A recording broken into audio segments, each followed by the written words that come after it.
Hola, ¿cómo están? Vamos a continuar con el tema del módulo 3 relativo a la dogmática penal, la ley y la teoría del delito. Si bien es cierto, en la clase anterior se realizó una pequeña introducción, quiero retomar nuevamente este aspecto para poder cumplir con esa secuencia que se necesita llevar. Aquí están los temas que vamos a abordar en esta presentación, que es el contenido del módulo 3, parte ya abordada, una explicación previa para poder continuar con los temas pendientes. Cuando vamos a hablar de la ley, sabemos que la ley, o por lo menos para efecto de este curso, tendremos en cuenta que tiene dos aspectos, en sentido formal y en sentido material. Cuando hablamos del sentido formal de la ley, como abogados y abogadas sabemos que la ley, para que surte efectos, para que sea positiva, para que se pueda aplicar, para que se exija el respeto de la misma, debe de tener esa formalidad o ese aspecto jurídico que como tal le dé la certeza de ser aplicada. Es decir, todo el proceso legislativo para que se pueda cumplir con eso. Así lo dice el autor Vives Antón, donde podemos definir con la ley como la manifestación de la voluntad del Poder Legislativo producida según el procedimiento constitucionalmente previsto para estas leyes, expresada por escrito y revestida de las demás formalidades necesarias y cuyas prescripciones han de ser acatadas, cumplidas por los órganos ejecutivos y judiciales, y que puede emitir de modo libre e independiente cualquier clase de reglas o decisiones vinculantes para todos los ciudadanos, siempre que no sean contrarias a la Constitución. Aquí tenemos que tener en cuenta estos aspectos en cuanto a cuando hablamos de la ley en sentido formal. Porque también para poder comprender este aspecto es importante poder visualizar la ley en sentido material. Y entonces debemos de tomar en cuenta en este aspecto que para poder hablarse del sentido formal de la ley, es preciso además de que exista la disposición de carácter general aprobada por el legislativo. Es decir, que sin ley formal no tendríamos ley material, que es importante que se dé la ley formal para que tengamos esa ley material, esa norma, esa descripción fáctica, esa descripción, en el caso del derecho penal, prohibitiva, o el que nos establece un no hacer, un no realizar, para que podamos estar hablando entonces de una ley material. Esto es respecto al tema de la ley. También tenemos el tema de la interpretación, que ya habíamos abordado anteriormente en qué consistía la interpretación. Y consiste en asumir un sentido manifiesto del texto de la ley. O sea, que aquí existen muchas formas de poder conceptualizar la interpretación. Sin embargo, existen muchas clases de interpretación. Tenemos la interpretación que va a ser una interpretación auténtica, interpretación judicial e interpretación doctrinal. La interpretación auténtica nos establece que es la que el propio legislador, porque como es auténtica, es de donde nace, de quien hizo el proyecto, de quien depende todo ese precedente. Entonces aquí es la que el propio legislador realiza, bien por otro precepto contenido en el mismo cuerpo legal, contextual, o bien por otra ley posterior a la que se trata de interpretar, y que se promulgan con la finalidad de aclarar términos de la ley ya prolongada. Pero entonces aquí lo que tenemos que decir que como es auténtica, proviene del propio legislador.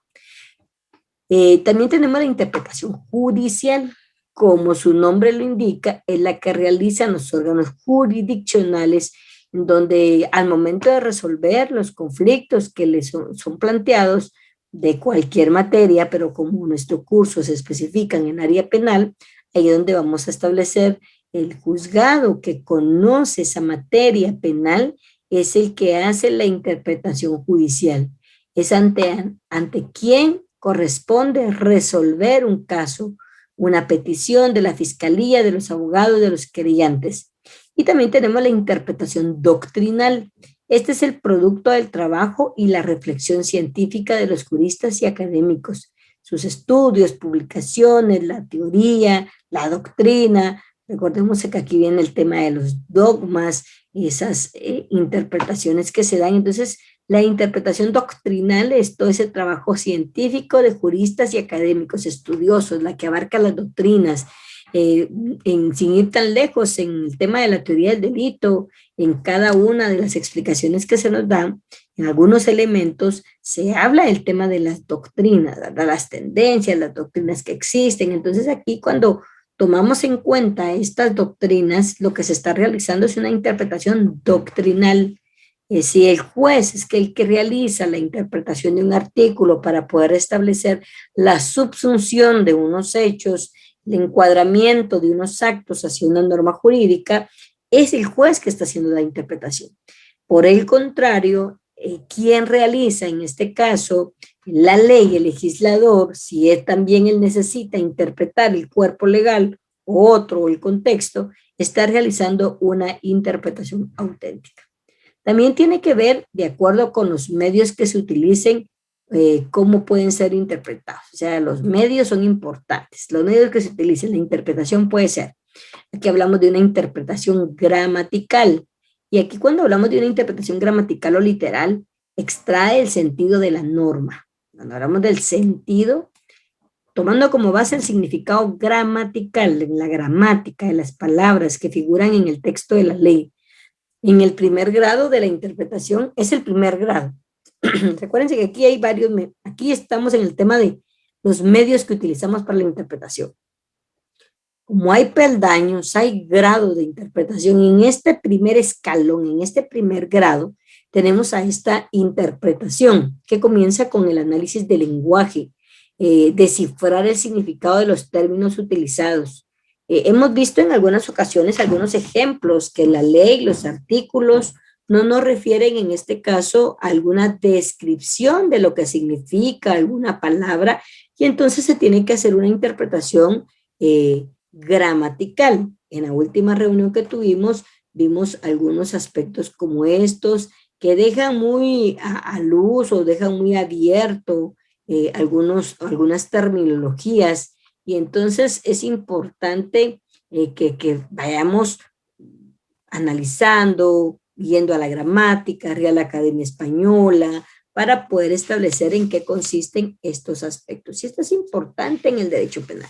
El derecho penal no puede aplicar analogía. Y entonces el legislador, el juez, el intérprete de la ley, dependiendo de quién se trate, no puede imaginar cómo dejó plasmado el legislador en ese espacio, en ese artículo, en ese tipo penal, no puede imaginarse qué es lo que se pretende. Entonces, es importante que tengamos en cuenta estos aspectos para poder aplicarlos al momento en que interpretemos. En el tema de la interpretación teleológica, atiende al fin de la norma y se pregunta precisamente por el fin que la norma persigue. Para que realicemos esta interpretación teleológica, es importante tomar en cuenta el proyecto de ley, lo que le llamamos la exposición de motivos también, y esto nos explica del por qué la ley se generó de esa naturaleza. Como estamos en el tema de las leyes penales, aquí vamos a visualizar un poco el tema de, por ejemplo, la ley contra el femicidio, la ley de violencia sexual, explotación y trata de personas, la ley de lavado de dinero, la ley de armas y varias leyes que tienen aquí este aspecto de un objetivo del porqué de la ley, una parte considerativa que le explica ese aspecto teleológico, esa necesidad que tuvo el Estado de crear una ley especial. Entonces es importante siempre establecer qué fin persigue la norma. Comúnmente, no siempre la finalidad de la norma se encuentra en los primeros artículos de cada norma, ley especial de que se trata. En algunas ocasiones no lo tienen en esos artículos, sin embargo, sí, siempre es definido cuál es el objeto y en muchas ocasiones también existen leyes que tienen terminologías de su interpretación. Entonces es importante que veamos esto. También tenemos la interpretación sistemática. Aquí nos establece que es aquella que busca el sentido de los términos legales a partir de su ubicación dentro de la ley y su relación con otros preceptos, siempre desde la perspectiva de la necesaria coherencia del ordenamiento jurídico y saca de ellos las conclusiones lógicas pertinentes. Entonces, aquí en esta interpretación sistemática, como recuérdense que vamos con peldaños, con escalas, con grados, en esta interpretación es aquella dice que establece esos términos legales, pero a partir de la ubicación dentro de la ley y su relación con otros preceptos. Por ejemplo, en el tema que hablábamos la última vez, en el tema de los estándares internacionales en materia de derechos humanos, lo que hablábamos del bloque de constitucionalidad, y cuando hablamos del control de convencionalidad, cómo debo de interpretar el tema de la participación de los acusados, el tema de la reincidencia o habitualidad, el tema de la peligrosidad que ha sido interpretada por la Corte Interamericana que está en el artículo del Código Penal, cómo lo visualiza la Corte, si es propia de un Estado democrático, si es propia de un Estado autoritario, qué tipo de Estado es Guatemala. Recuerden que el Estado que tiene Guatemala es un Estado democrático, un Estado autoritario.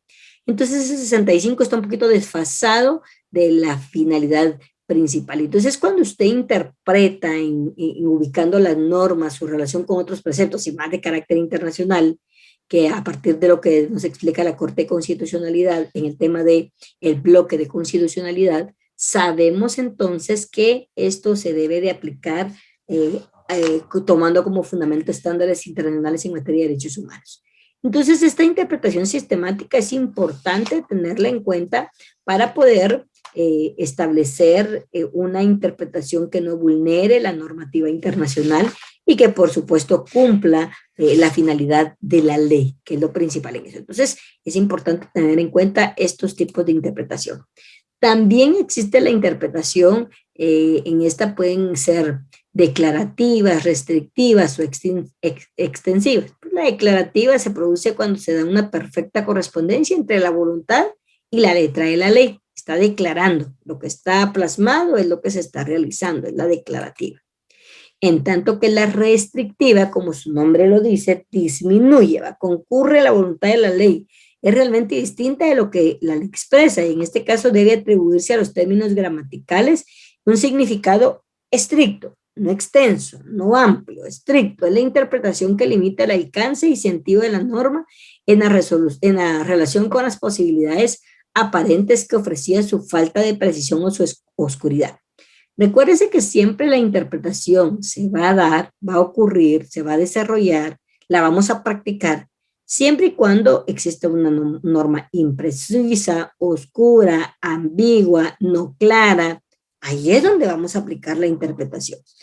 Pero, por ejemplo, en el artículo 123 está clara la descripción. Usted tiene que saber qué es la muerte, ese es un término muy general. Por decirles un ejemplo, quizás tan sencillo, pero quien diere muerte a una persona, o sea, ese 123 es claro, todos sabemos que es la muerte de una persona, y quien diere, y no está haciendo una selección de qué tipo de personas, porque vamos a ver a lo largo, o en el derecho penal existen varias circunstancias. Sin embargo, en esta oportunidad, la normativa es clara, o sea, no hay una laguna, no hay algo que interpretar, no hay un aspecto impreciso o oscuro, sino la normativa es clara. Entonces, vamos a aplicar estos métodos siempre y cuando exista un vacío.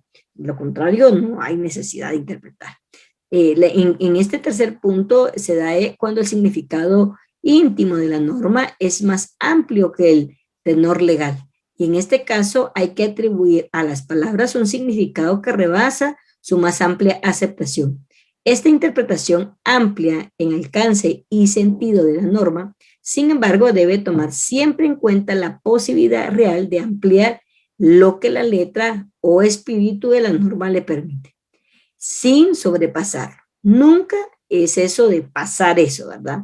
Si ocurre esto, por eso dice so pena de caer en terrenos propios de la analogía. Recuérdense que en derecho penal la analogía está prohibida, entonces no puede usted aplicar analogía, que se da en otros supuestos, en el caso concreto que no esté preciso ni la letra en el espíritu de la ley.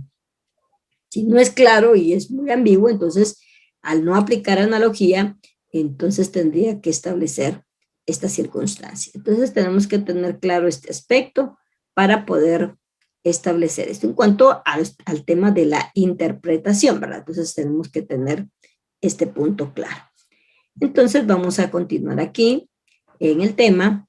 Ya hemos abordado el tema de la interpretación. Entonces continuaremos en el siguiente, que es los ámbitos de aplicación. Hay varios, pero aquí vamos a abordar dos puntualmente, que es el ámbito de aplicación de la ley en el ámbito temporal y el ámbito espacial, todos referidos al ámbito de la ley. ¿Cómo es que se da este ámbito de la ley o cómo se da la aplicación de la ley en el ámbito temporal? Para esto es importante tener en cuenta el principio de irretroactividad. Recuerden que este principio es relativo a la ley, al tiempo, a la temporalidad. Como indicaba Jiménez de Azúa, el ordenamiento jurídico no permanece inmutable. Inmutable es que esté estático, sin cambios, sin transformaciones, sin movimiento. No es mutable, pero en este caso nos está diciendo que no permanece inmutable. Es decir, que sí es mutable, es cambiante conforme las necesidades de la sociedad. Entonces, sí es mutable. Es el devenir, en el devenir de ese tiempo, y mientras unas leyes se extinguen, otras nuevas surgen, reformas parciales, totales, derogatorias, y entonces hay que tener en cuenta aquí es donde nos sirve el tema de cómo se transforma la ley y cómo se aplican cómo se aplica la ley en ese ámbito de la temporalidad. Esta sucesión de leyes penales la vamos a abordar en 4 supuestos distintos. El primer supuesto es cuando un hecho se regula por una ley nueva que describe un tipo legal antes no definido. Vamos a abordar, por ejemplo, el artículo 173 del Código Penal, bis, 173 bis. Ese artículo, antes de la ley contra la violencia sexual, explotación y trata de personas, que es el delito de agresión sexual, no se encontraba definido en la normativa penal vigente, antes del 2009. Entonces, aquí existió un cambio de las acciones que la ley prohíbe que se realice. Y aquí dice, esa es una forma de la temporalidad. En este caso se está ante la creación de nuevos tipos penales que incriminan nuevas conductas antes atípicas.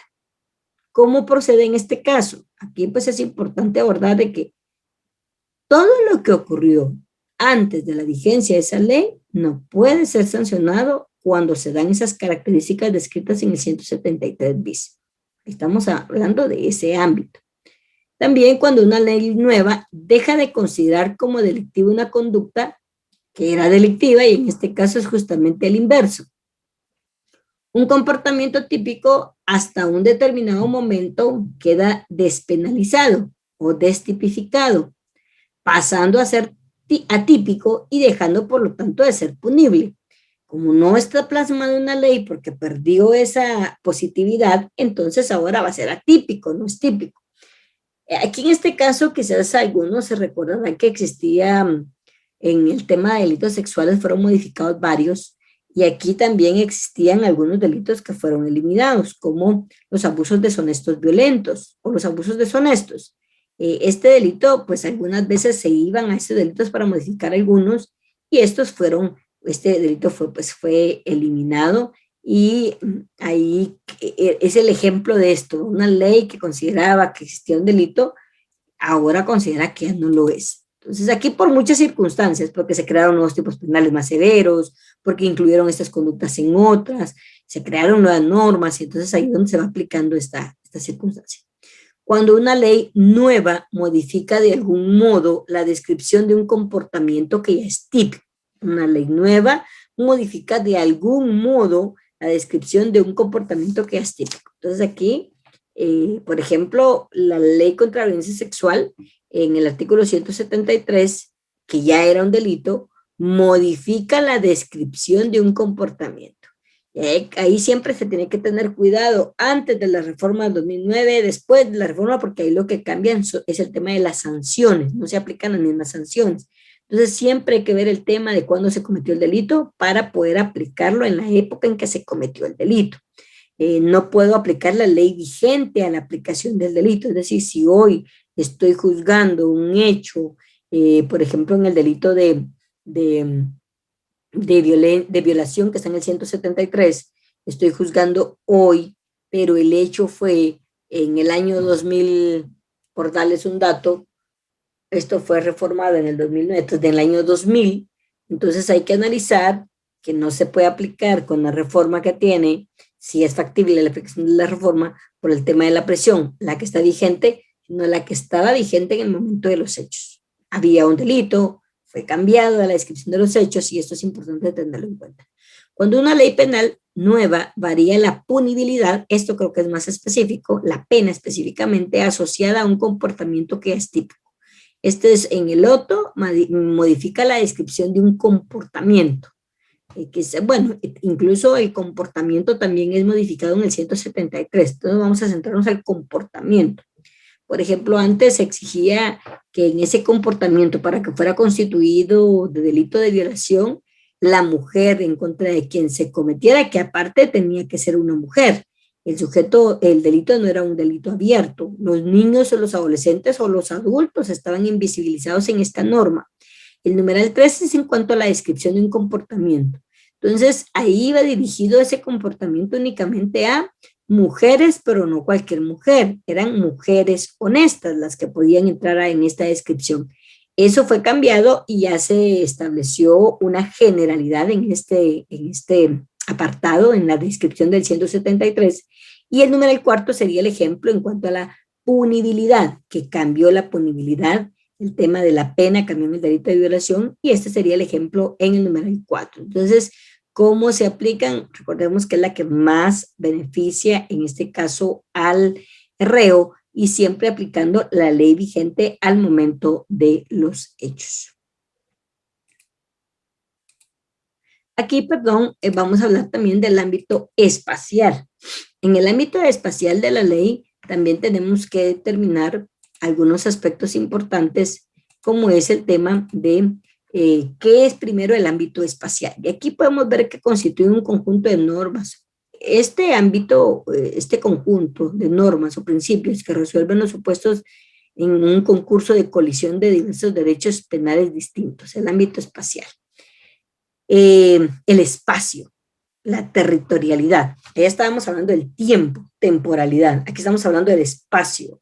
Y aquí aplica mucho la normativa internacional. Lo que hablábamos en el último caso que analizamos, en el caso de vilipendiar una bandera extranjera estando en el estado de Guatemala.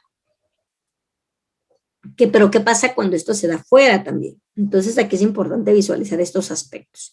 El espacio, la validez espacial de la ley penal se determina con arreglo a una serie de principios que conforman concurriendo en distinta medida según las distintas legislaciones el denominado sistema de derecho penal internacional de cada estado. ¿Y por qué? Se recuerdan que en ese tipo penal que analizábamos en esa oportunidad, hablábamos, ya nos íbamos un tanto al derecho internacional, nos íbamos un tanto a ese derecho de reciprocidad que se tenía que dar. Cuando establecen el último, siempre que exista reciprocidad en el 375 del Código Penal. Entonces ahí estamos yéndonos al derecho internacional. Pero obviamente el ejemplo de este es un delito que se comete en un territorio nacional por una acción que vulnera, en este caso, realizando acciones en contra de un símbolo de un lugar extranjero. Pero ¿qué pasa cuando la persona no está en territorio de Guatemala? Cuando está en otro territorio o una persona está en territorio de Guatemala y realiza una acción en contra de otro estado. Entonces ahí viene el ámbito espacial. Algunos le llamaban el brazo largo de la justicia, hasta dónde puede agarrar ese brazo, hacia dónde puede esa justicia avanzar, hasta hacia qué límites tiene. Y aquí, pues, como dice aquí, tiene que ver mucho el tema del derecho internacional para que tengamos claro. Entonces, los referidos principios se clasifican al tenor de lo siguiente. El principio que determina la aplicación de la ley penal a los hechos cometidos en el territorio del Estado, que se llama principio de territorialidad. O sea que el primer principio dice que es competente para poder aplicar la ley penal a aquellos hechos cometidos en el territorio del Estado. Lo cometió aquí, aquí lo voy a conocer yo en Guatemala. Lo cometió en El Salvador, que lo conozca El Salvador. Y así vamos estableciendo esa territorialidad. Sin embargo, también existen otros principios, principios que justifican la aplicación de la ley penal a hechos cometidos fuera del territorio del Estado. Entonces, aquí el principio de territorialidad o territorial es que lo cometido aquí. Pero ¿qué pasa con lo que se cometió fuera del territorio del Estado? Aquí ya vienen más principios que se aplican cuando una persona ha cometido un hecho fuera del territorio del Estado, fuera de las fronteras.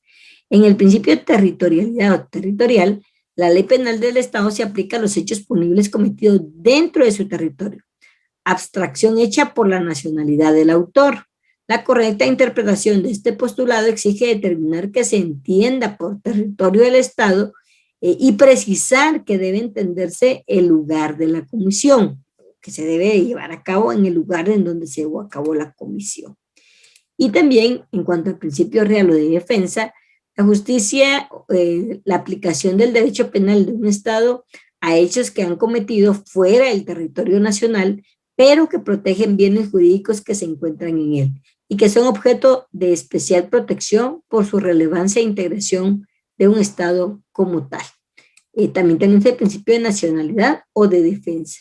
Justifica la aplicación del derecho penal de un Estado a los hechos cometidos fuera del territorio nacional en función de A, de la nacionalidad del autor, principio de nacionalidad activa, B, del titular del bien jurídico lesionado, es decir, a quién le afecta esa acción realizada. Eso es la afectación al bien jurídico tutelado. ¿A quién le afectó? ¿Le afectó al país en donde se llevó a cabo la acción o le afectó a otro país? Si fue a otro país, entonces él tendría que tener esa competencia. Entonces aquí es importante porque recuerden que son principios de aplicación. En cuanto a este principio de nacionalidad, del titular del bien jurídico, del principio de nacionalidad, y en este caso es pasiva. El principio de percibilidad universal, aquí también denominado de la comunidad de intereses o de la justicia mundial. Esta es importante, tuvo mucho auge. La justicia en cuanto a la aplicación del derecho penal de cualquier Estado, independientemente del lugar de la comisión, de la nacionalidad del autor. Su finalidad es corregir que ningún delito de los que suponen, de los más graves, de los que se encuentran catalogados como de lesa humanidad, que puedan quedar impunes, ¿verdad? Y entonces deben de ser juzgados y por ese ataque que existe a los bienes jurídicos. Y aprovechando a veces esos agujeros legales que limitan en cuanto a la aplicación de la ley, quieren que no sean llevados a responder sobre sus acciones. Pero aquí sí, este principio abarca todas esas circunstancias. Y también el principio del derecho penal por representación interviene cuando por causa que sea no tiene lugar de extradición y el Estado autoriza al tercer Estado que tiene en su poder al autor del hecho punible cometido para que lo juzgue aplicándose su ley penal. Entonces aquí tenemos estos principios que justifican la aplicación de la ley penal a hechos cometidos fuera del territorio de un Estado. Y esto es importante que lo tengamos en cuenta para poder establecer este aspecto. Eso es en cuanto a el tema de cómo se aplica el ámbito espacial. Y aquí tenemos también una reflexión en cuanto a la dogmática. Volvemos a tener un concepto para no olvidar que recuerden que era la ley, la dogmática y la teoría del delito. Aquí vamos la dogmática, volver a recordar, ya lo vimos, retomemos, pensemos en qué consiste y los aspectos puntuales de la dogmática. La dogmática penal procura una aplicación objetiva del derecho. Eso es lo que procura la dogmática. Sin desmembrar, sin demeritar, sin menoscabar, sin dejar de visualizar la exclusión absoluta de los puntos de vista del intérprete. O sea, la dogmática no podría quitar esos puntos importantes que el intérprete ha hecho. Sin embargo, nos permite la aplicación del derecho. En estos, por ello, constituye un mecanismo más idóneo del estudio de la ciencia penal que el tradicional método de la lectura de la ley. Y por su sentido literal al cual estamos acostumbrados. Bueno, yo lo leo la ley y esto es lo que interpreto. La dogmática va más allá. La dogmática es sistemática, la dogmática analiza varios aspectos En tanto que en el tema de la interpretación literal, pues nos podemos quedar cortos, podemos cometer errores quienes ejercemos la función de jueces y juezas. Entonces, tal y como lo define Roxin, la dogmática es la disciplina que se ocupa de la interpretación, sistematización y elaboración y desarrollo de las disposiciones legales y opiniones de la doctrina científica en el campo del derecho penal. Esto es importante tenerlo en cuenta para poder este punto en cuanto a la dogmática. De la teoría del delito, que es un tema que se ve en licenciatura, de esos elementos positivos y negativos que no pueden dejar de visualizarse para poder realizar esa subsunción de acciones a tipos penales, de acciones a descripciones de hechos que se encuentran en los tipos penales, tenemos que tener en cuenta esos elementos. Pero aquí abordaremos algunos aspectos importantes de esa teoría. No vamos a abordar la teoría del delito porque ustedes ya la conocen, ustedes ya saben cuáles son los elementos, ya tienen una conceptualización de eso. Vamos a ver, por ejemplo, qué debemos comprender en este caso, qué es la teoría del delito, para qué me sirve la teoría del delito. Siempre que pretendamos abordar el estudio de cualquier rama, resulta imperativo. Cuando hablamos de imperativo es obligatorio, importante, imprescindible. Cuando hablamos de la palabra imperativo, no es una opción, es una obligación que se tiene de elegir un método que resulte adecuado y conveniente a nuestros propósitos. Como en el derecho penal es una rama de las ciencias jurídicas, su estudio debe ser comprendido mediante un método jurídico. No es cualquier método, no es un método interpretativo único, es un método interpretativo jurídico que consiste en un análisis, interpretación y comprensión de los textos legales, jurídicos, normas, si ustedes quieren verlo de esa manera. Entonces aquí venimos estos aspectos en el tema de la teoría del delito. También es importante establecer qué es el delito. La teoría del delito, que es un sistema que me da las pautas para poder establecer qué elementos tiene y poder determinar si existe realmente un delito o no existe. Eso me lo va a dar ese sistema, esos elementos. Entonces el delito es el resultado de la evolución de una labor de sistematización. El delito no es lo que está aquí contenido, aquí hay una descripción de hechos que en el análisis voy a ver si esa acción constituye o no un delito. Entonces, en esa labor de sistematización de la teoría del delito ha sido esa construcción de 4 grandes categorías como son la tipicidad, la antijuridicidad, la culpabilidad y la punibilidad. Son aspectos importantes que se deben conocer dentro de esta teoría del delito. Estas son las categorías que precisamente han permitido aportar, en este caso, nos han dado elementos, nos han indicado cómo establecer los mismos, nos han aportado, como dice aquí, aquí algunas circunstancias, un estándar de definición del delito que con más o menos matizaciones es asunto en el cual el estadio de desarrollo de la dogmática ha establecido un parámetro especial. El delito es un hecho típico, antijurídico, culpable y punible, es decir, tiene una pena. Entonces, cada uno de esos elementos debe ir analizado para establecer si existe o no una consumación de un hecho. Y para eso entonces tenemos que abordar el tema de la tipicidad y el tipo objetivo. Primero, el tipo objetivo es la primera categoría en la teoría jurídica del delito.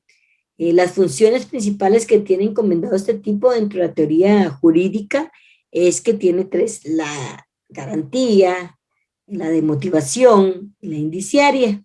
En la función de garantía podemos establecer esta función como el principio de legalidad. Garantía, garantiza, me cubre, me está garantizando algo. Dice, el principio de legalidad establece que ninguna persona puede seleccionarse como un listado penal, sino en virtud de una disposición promulgada con anterioridad a su comisión. El principio de legalidad claramente dice que si una conducta debe ser sancionada es porque ya lo tiene contemplado una disposición y esta ha sido promulgada y ahora debe de aplicarse. Entonces ahí vemos esta función de garantía que me permite llevar todos los pasos para poder hacer que se cumpla.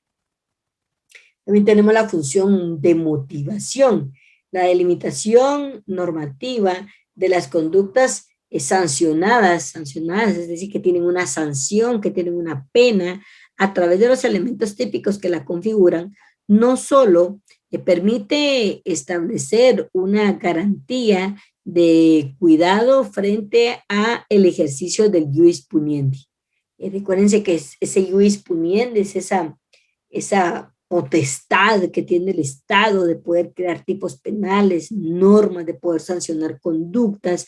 Entonces, en ese ius puniendi del Estado es donde se fortalece esto, con el fin de mantener la indemnidad, la protección, la inmunidad o el que no se han tocado los bienes jurídicos. También tiene la misión de motivar con la imposición de una pena, asociada obviamente a esa comisión, para que no se realicen dichas conductas. Entonces me motiva a no realizar una acción porque sé que esa acción tiene una consecuencia. Y la función indiciaria. En el derecho penal tiene como fin evitar la lesión de tales bienes jurídicos y por ello, tipifica las conductas que suponen los graves ataques a los intereses sociales, también a esos intereses primordiales que se tienen. De ese modo, la delimitación normativa de las conductas asociadas o sancionadas, contenidas en las normativas penales tienen también la función a indicar en dichas conductas o que dichas conductas son antijurídicas. Entonces es importante visualizar este aspecto. Esto para el tema de estos elementos, lo que debe contener el tipo objetivo, estas garantías que tiene que contener, que tiene que explicar, es importante. El tipo subjetivo. El delito no se compone únicamente por elementos de naturaleza objetiva. Recuérdense que el objetivo es lo que yo puedo ver, es lo que yo en el mundo real puedo observar, es lo que mis ojos pueden detectar. Eso es lo objetivo. Tales como la existencia de un comportamiento externo. Llega el testigo y dice, sí, yo observé cuando él saca el arma, le dispara y le dispara con su arma y esta persona cae al suelo y muere. Entonces, eso es la parte, en esta clase, objetiva, lo que vimos anteriormente. O sea, lo que se logra ver que hizo. Sin embargo, hay una parte subjetiva, la interna, la que no se observa, la que los ojos humanos no pueden verse, no puede verlos. Y en este tipo objetivo, esa imputación subjetiva, tenemos también que en esta parte que vimos anteriormente, en ese comportamiento humano que es externo, y ahí nos vamos viendo en cuanto a los delitos, el resultado, la relación, la causalidad, un nexo en cuanto a la imputación objetiva y la acción subjetiva, sino que también podemos atribuirle un carácter delictivo a una acción o omisión en preciso que concurren también determinados elementos de naturaleza subjetiva que aparecen a lo largo de los diferentes escalones del sistema de delitos. Aquí viene un poco cuando hablamos de esa parte subjetiva. Vemos ahora cómo están las leyes de derecho penal del enemigo, que anteriormente no se manejaba de esa naturaleza de poder sancionar algunas situaciones internas. Hoy sí se ve de esa manera. Entonces hay que tener en cuenta eso para poder tener y aplicarlo de una mejor manera. Aquí vienen varios aspectos como el dolo, la imprudencia, el error de tipo, la omisión, la tentativa del delito, el desistimiento, las formas de participación en el hecho típico, la autoría y la participación. Nosotros sabemos que entre esos elementos que se deben visualizar como parte del análisis temático que debemos realizar, debemos saber el elemento del dolo, es decir, que cómo existió este aspecto. ¿Cómo se dio este aspecto? ¿Qué es lo que se mira? También vamos a ver las condiciones de antijuridicidad y la culpabilidad. Estos son aspectos importantes que se deben visualizar y que pues obviamente se tomarán en cuenta para esto.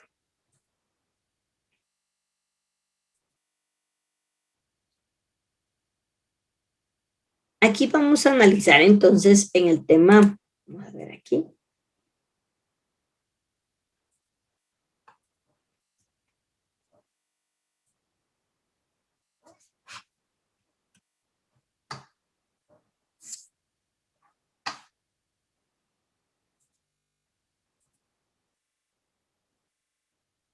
Y aquí pues siempre es importante que visualicemos estos aspectos para que no tengamos ninguna circunstancia posterior en cuanto a estos temas.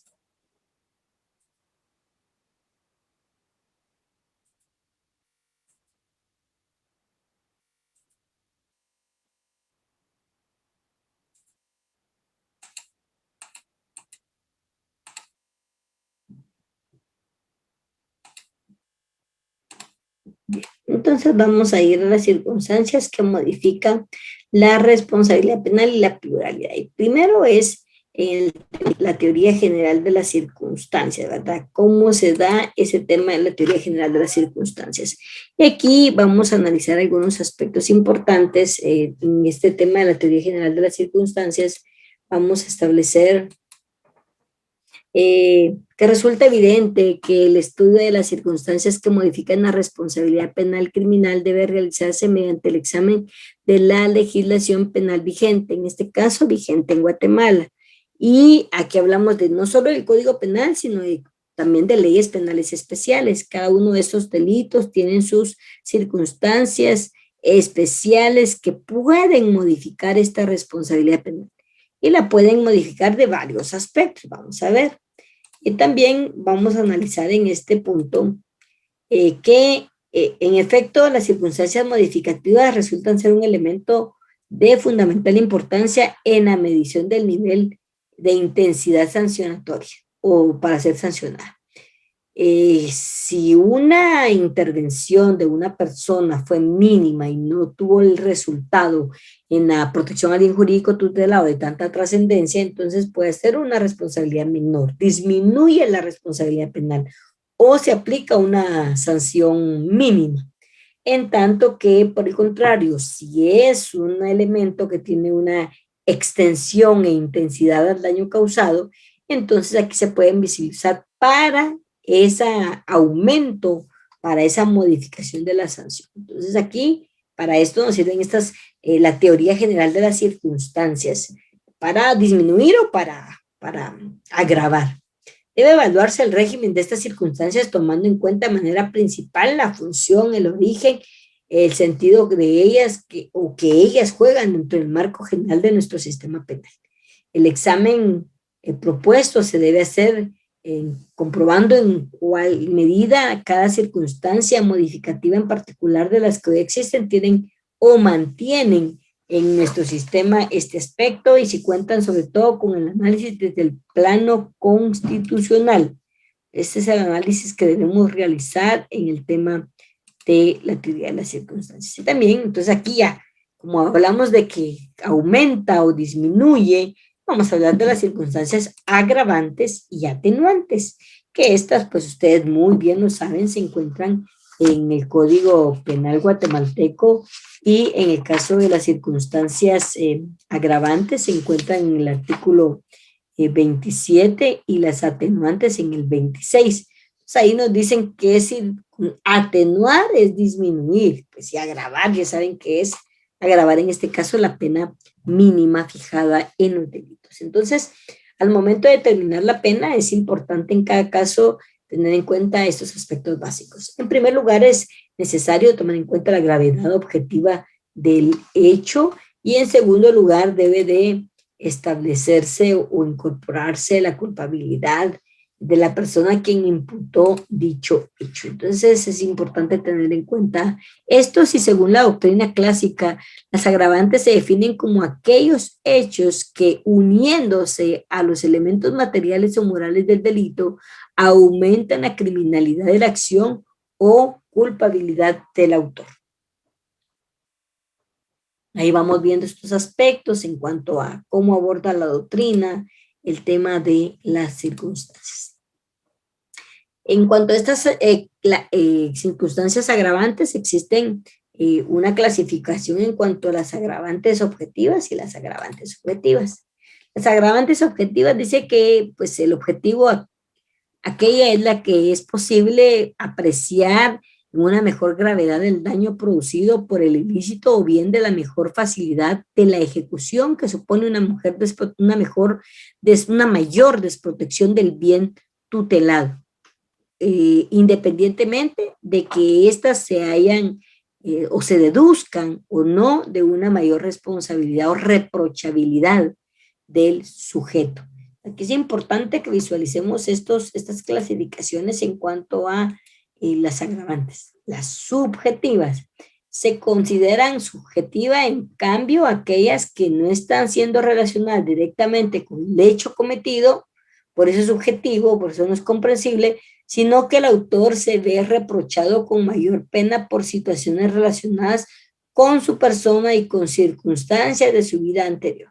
Entonces ese aspecto es subjetivo, no es en relación al hecho, no es en relación al bien jurídico tutelado, entonces es subjetivo, no es objetivo, no está viendo las circunstancias concretas, sino lo está haciendo de manera subjetiva. Las circunstancias agravantes especiales y generales. Las agravantes especiales podemos establecer son aquellas que solamente recaen sobre determinados o algunos tipos penales, tal como la calidad de empleado o asalariado en el robo y cuya misma víctima es el patrón, empleador o tiene que ver entonces entre empleador e imputado. Pero no se dan solo esos casos, ¿verdad? Sino se dan muchos casos más en los cuales se observa esta circunstancia que tiene alguna visualización por ser un funcionario o empleado público, este aspecto en que se debe tomar en cuenta. Y las agravantes generales son aquellas que recaen sobre cualquier tipo penal, como concurre con la reincidencia o la condición de funcionario público. Estas aquí claramente establecen a quien tuviere la condición de funcionario público, empleado público, ahí está grabando. Se aumentará ahí está grabando. Pues aquellas circunstancias atenuantes, como su nombre lo indica, son aquellas circunstancias que atenúan la responsabilidad, que disminuyen la responsabilidad penal.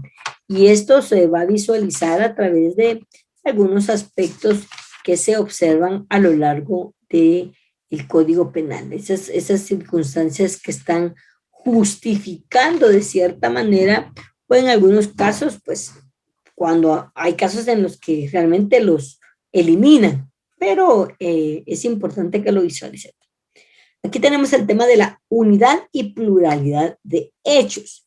Unidad, uno, y pluralidad, muchos. Entonces aquí vamos a ver cómo hay casos que de una vez dos o más tipos penales constituyen un acto. O hay quienes cometen el delito, ejecutan a la vez varios actos voluntarios de distintas leyes, lo que ahora abordaremos más adelante en relación a ver cómo se abordan estos aspectos. Entonces es importante que se tome en cuenta dicho aspecto, pluralidad, muchos, unidad de hechos, uno, y ahí se va conociendo eso. Y en el caso del concurso de infracciones, pues aquí hay un concurso de infracciones toda vez que al momento activo de la infracción el autor haya cometido más infracciones sin que haya intervenido condenación irrevocable con respecto a ninguna de ellas. Es decir, que sin que haya realizado ya haya llevado a cabo esta finalidad o este tipo de sanción. Importante tener en cuenta este aspecto. Las consecuencias jurídicas del delito, la pena y las medidas de seguridad en la determinación de la pena. Este es un tema el cual lo vamos a desglosar en 3 puntos.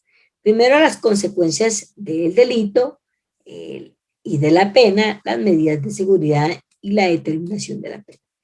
Y para esto tendremos que establecer el hecho o la circunstancia en relación a el primer concepto que tiene que ver con el concepto positivo de la pena. Para ello, es importante que nosotros tengamos claro qué debemos entender con ese concepto positivo de la pena. En el ámbito jurídico, el principal instrumento con que cuenta el Estado como medio de reacción contra el delito, para que no se cometan más, para que se disminuya aparentemente, es en el tema de la pena como consecuencia, entonces que los demás ciudadanos se abstengan, porque si no van a ser sancionados. Entonces, se utiliza el miedo como un sistema coactivo para no establecer más acciones. No siempre funciona este aspecto, o sea, nos damos cuenta hoy en el día que existen diversas leyes, aplicaciones jurídicas, sin embargo, la sociedad no ha comprendido este aspecto y pues en algunas ocasiones se dan de manera negativa. Tenemos el concepto negativo de la pena, porque ese es el positivo. El negativo parte de la premisa de que la pena es el instrumento menos efectivo de todos los que existen como medio de solución en la conflictividad. Entonces, el modelo punitivo es un poco apto, dicen, para la solución de conflictos, pues cuando prioriza, no resuelve el conflicto. Cuando está penalizando, lo que está haciendo es enviando a una persona a prisión, pero no está resolviendo el conflicto, sino que lo suspende, o sea, lo deja pendiente, lo deja ingresado a una prisión pendiente de ser solucionado, dado que por la definición que este incluye a la víctima. Entonces, sí es un concepto en cuanto a este aspecto.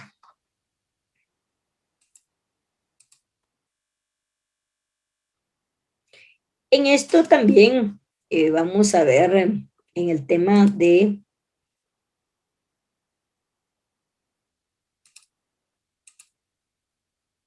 este estudio sobre las consecuencias jurídicas del delito necesariamente debe tener como punto de partida un análisis referente a los fundamentos del poder punitivo.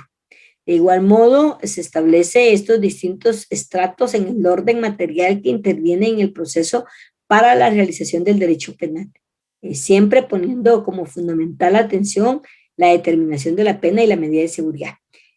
Recuérdense que las medidas de seguridad están impuestas en este caso para el estado peligroso de una persona, que sea responsable de un hecho delictivo, porque esta persona no va a poder estar en un centro de reclusión de privación de libertad porque no comprende el hecho delictivo. Sin embargo, es peligroso que esté fuera, es importante, según dictámenes periciales, que debe estar ingresado en un lugar especializado bajo los cuidados, es más por cuidado que por la comisión del delito, o puede quedar también bajo la protección, bajo el cuidado, bajo la responsabilidad de una persona. Entonces, la medida de seguridad lo que visualiza, lo que enfoca es una persona peligrosa en una sociedad, una persona que pone en peligro la sociedad, una persona que no está apta para estar en libertad.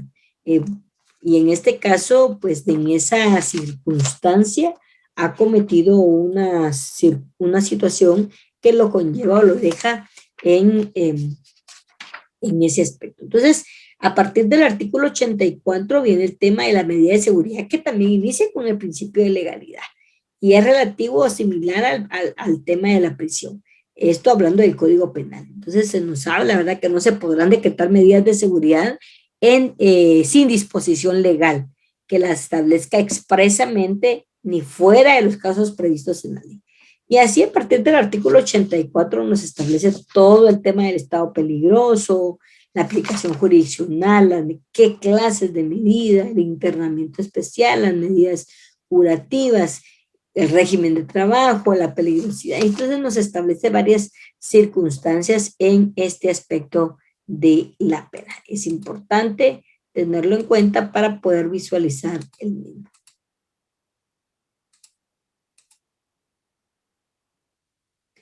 Entonces, pues yo me despido en este caso con la diferencia entre lo posible y lo imposible. Y esta posibilidad o imposibilidad está en la determinación de la persona. Usted puede hacer, obviamente, dependiendo de lo que Dios tenga preparado para nosotros, puede hacer, en todo caso, posible lo que es imposible.